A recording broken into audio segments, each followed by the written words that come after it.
Assalamu alaikum. Students, welcome to my YouTube channel, Knowledge for Students. Students, today we are starting the class number 40, and in today's class, we are going to learn the uses of had. लेकिन students class शुरू करने से पहले अगर अभी तक आप लोगों ने मेरे चैनल को सब्सक्राइब नहीं किया सो प्लीज़ सब्सक्राइब के बटन पर क्लिक कर दें। अगर आपको मेरी वीडियोस पसंद आ रही हैं और अगर आप इनसे कुछ सीख रहे हैं तो प्लीज़ लाइक एंड शेयर के बटन पर क्लिक कीजिए। और अगर आपको कोई भी कन्फ्यूजन हो रहा है तो आप लोग कमेंट्स बॉक्स में जाके कमेंट्स कर सकते हैं। तो चलें स्टार्ट करते हैं हमारी आज की क्लास। तो स्टूडेंट्स, आज हम बात करने जा रहे हैं हैड की, राइट। अब जैसे कि हमने पिछली क्लास में हैज और हैव का यूज पढ़ा था, अब आपको एक चीज मैंने बताई थी कि अगर आप फर्स्ट फॉर्म यूज करते हैं तो वो प्रेजेंट है। अब हैज और हैव की सेकंड फॉर्म जो होती है वो हैड है, राइट। तो अब ये जो हैड है ये उसी मकसद के लिए यूज होगा जिस मकसद के लिए हैज और हैव यूज होते थे। फर्क सिर्फ इतना आएगा कि इसका जो सेंस होगा वो पास्ट होगा, ठीक है।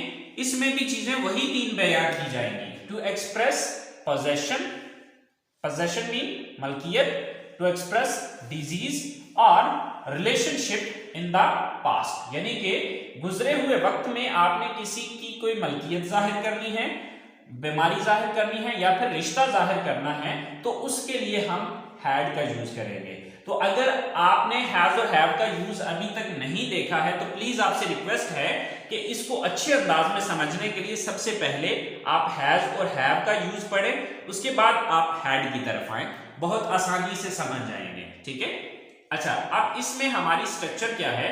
Subject plus had. जैसे कि मैंने आपको बताया था कि किसी भी सेंटेंस का प्रेजेंट आप जानते हैं तो उसका पास्ट कन्वर्ट करना आपके लिए कोई इश्यू नहीं है। ये हमने टेंसेस की लास्ट क्लास में देखा था, राइट।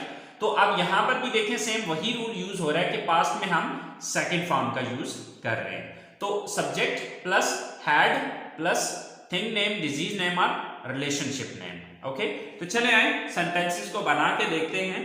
तो अब ये चीज मैंने आपको पहले समझाई हुई है कि पोजेशन किस तरह से जाहिर करते हैं, डिजीज किस तरह से जाहिर करते हैं, रिलेशनशिप किस तरह से जाहिर करते हैं। प्लीज आपसे रिक्वेस्ट कर रहा हूं कि अगर आपने हैज और हैव वाली क्लास अटेंड नहीं की है तो उसको प्लीज जरूर अटेंड करें। आपको समझ आ जाएगी कि हमने पोजेशन, डिजीज या रिलेशनशिप के लिए हैज और हैव का किस तरह से यूज पढ़ा है और ये पोजेशन किस तरह से जाहिर करनी है, डिजीज किस तरह से जाहिर करनी है और रिलेशनशिप किस तरह से जाहिर करना है। ये चीजें डिटेल के साथ हैज और हैव वाली क्लास में मैंने बताई हुई है। अगर आपने वो क्लास अटेंड नहीं की है तो प्लीज जरूर अटेंड कर लें, उसके बाद फिर इसकी तरफ आए, इंशाल्लाह आसानी के साथ इसको फिर अंडरस्टैंड कर लेंगे। तो अब जैसे कि आपको पता है कि हैड, हैज और हैव की सेकंड फॉर्म है तो डेफिनेटली उसी मकसद के यूज होगा जिस मकसद के लिए हम हैज और हैव का यूज करते हैं। फर्क सिर्फ इतना आएगा कि ये पास्ट की बात करेगा, यानी कि पास्ट की मलकियत, पास्ट की बीमारी और पास्ट का रिलेशनशिप शो करेगा। तो चले इसकी स्ट्रक्चर को देखते हैं कि सब्जेक्ट है प्लस हैड है plus thing name, disease name और रिलेशनशिप नेम। तो अब हम इसके कुछ सेंटेंसेस बना के देखते हैं, उसके बाद आगे चल। तो हमारा सबसे पहला सेंटेंस है कि उसके पास नया फोन था। सो अब वो लड़का भी हो सकता है, वो लड़की भी हो सकती है। सो सबसे पहले सब्जेक्ट ही और शी, देन हैड, देन चीज का नाम नया phone, a new phone. He had a new phone या she had a new phone. उसे अस्थमा था या उसे दमा था। ही और शी, यानी कि ही भी हो सकता है, शी भी हो सकता है। हैड अस्थमा, दमे को इंग्लिश में अस्थमा कहते हैं। So she had asthma. उसके बहुत से रिश्तेदार थे, सॉरी उसके वो एक लड़का या लड़की है तो ही आएगा। ही और she had many relatives. So he had many relatives या she had many relatives. So I hope so यहां तक बात समझ आ गई होगी। तो चलें अब बात करते हैं, हम एक और सेंटेंस लिख के उसको देखते हैं और उसके बाद इसके नेगेटिव की तरफ आते हैं। हमारे पास अगला सेंटेंस है कि मेरे दो घर थे, राइट। तो सब्जेक्ट कौन है यहां पर? आई। देन हैड, आई हैड, क्या था? 2 घर, 2 houses, I had 2 houses। इसी तरह से मुझे दिल का मसला था, सब्जेक्ट कौन है, किसको दिल का मसला था? मुझे।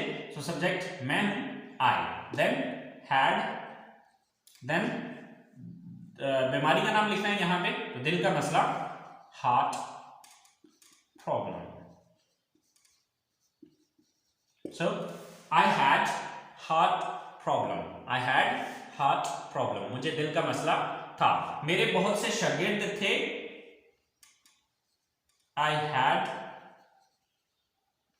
many students।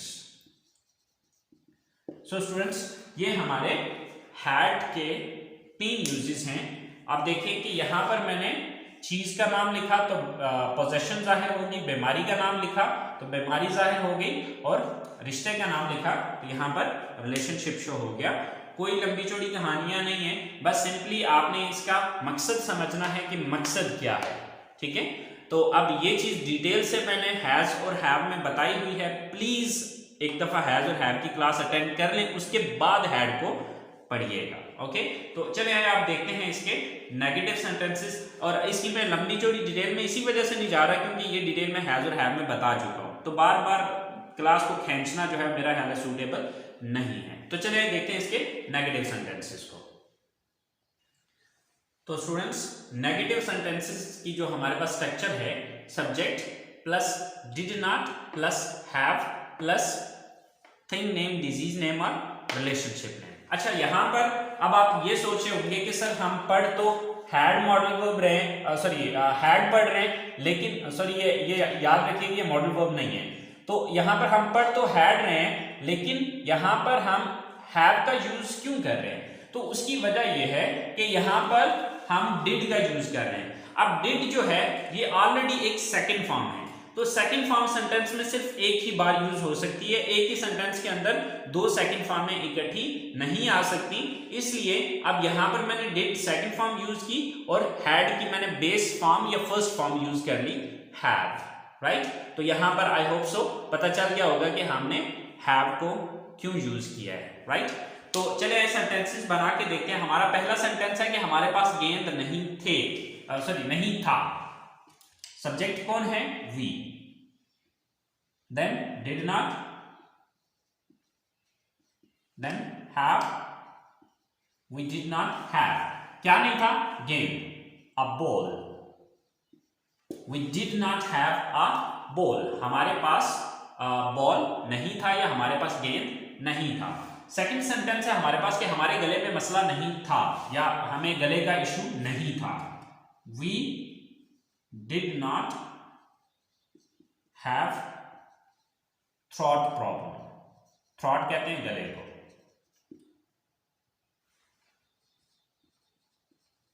We did not have throat problem, हमें गले का मसला नहीं था।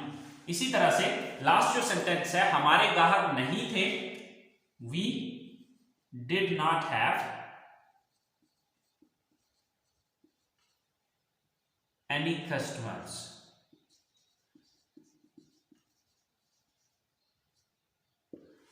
यहां पर याद रखिएगा कि ये गाहक और ये भी एक रिश्ता होता है, जिस तरह के शागिर्द और उस्ताद का जो है वो एक रिलेशन होता है, इसी तरह से गाहक और दुकानदार का भी एक रिलेशन होता है, तो ये भी एक रिलेशन है। ठीक है, तो यहां पर आप देखें कि बाकी सारे का सारा सेंटेंस सेम है, सिर्फ चेंज आ रहा है तो हैव के बाद का चेंज आ रहा है। अब देखिए यहां पर हमने हैव के बाद चीज का नाम लिखा तो मलकियत जाहिर होगी, यहां पर हैव के बाद हमने बीमारी का नाम लिखा तो बीमारी जाहिर हो गई, और यहां पर हमने किसी रिश्ते का नाम लिखा तो वो रिश्ता जाहिर हो गया। तो ये इसके नेगेटिव सेंटेंसेस हैं। एक और नेगेटिव सेंटेंस और बना के देखते हैं और उसके बाद फिर हम इंट्रोगेटिव की तरफ आते हैं।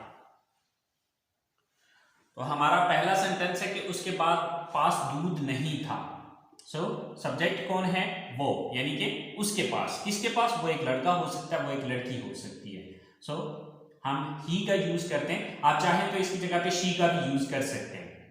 ही डिड नॉट, डिड यानी कि सब्जेक्ट लगाया, फिर डिड नॉट लगाया, फिर आगे have. He did not have, दूध नहीं था, any milk. He did not have any milk, उसके पास कोई दूध नहीं था। नेक्स्ट सेंटेंस है उसके सीने में दर्द नहीं था। ही डिड नॉट हैव, यानी कि हैव तक तो ये सारा सेम ऊपर वाला ही सेंटेंस रहेगा। अब क्या नहीं था उसे? सीने में दर्द, pain in his chest, right.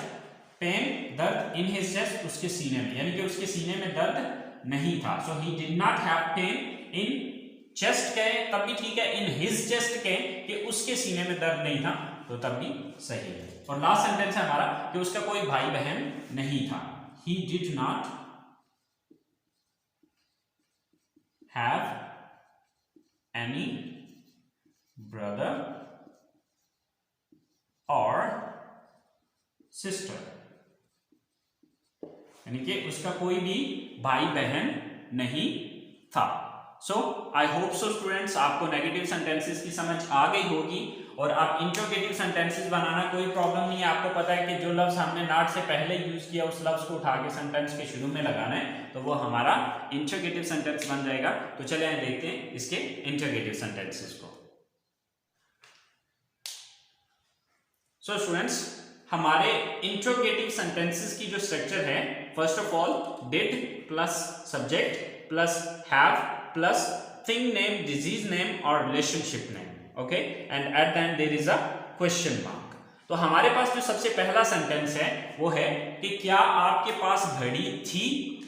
So first of all did, then subject you, then have, did you have.